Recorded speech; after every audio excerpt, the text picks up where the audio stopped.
دولکی بابا کسی بود میگه با گفتی مامو بزرگای ما دگه کلانا سفیده که میگه که کام آدم بود کام دسترخان خود ششته بود یک دو روز برای مانده بود و پول هم نداشت در میروی اشتکای خود در سر دسترخان قسم خورده بود که معاج میرم ای که از خانه برآمده بود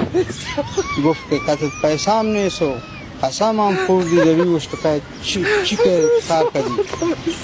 وقت ای هم زنده بود و میالی صاحب زیارت هم زنده بود رفت پش میالی صاحب گفت ولی خداست یک تو به می کراماتت مراج روان که ما این تو در روی اشتکای خود قسم کردیم و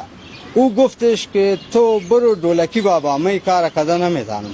تو برو دولکی بابا هر وقت دولکی بابا دنده دول خدا گرفت میگه که ای برای کسای دول میزد برای از خوابیا یک فقیر خدا یک دگه ای آدم آمده بود پیش ازی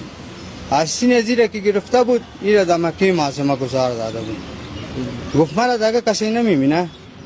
تو می مراسم حج تکو پس زمینجا که علت دادیم پس بیا می از سین ما بگی ما تو را در اینجا علت میکنم می آدم مراسم حج خدا کده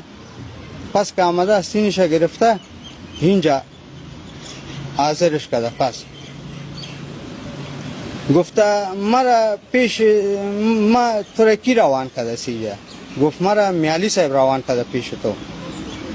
گفت میالی صاحب سلام ما بگو بعد سلام ما بگویش که خدا گوی دیوانه خلاصت نکنه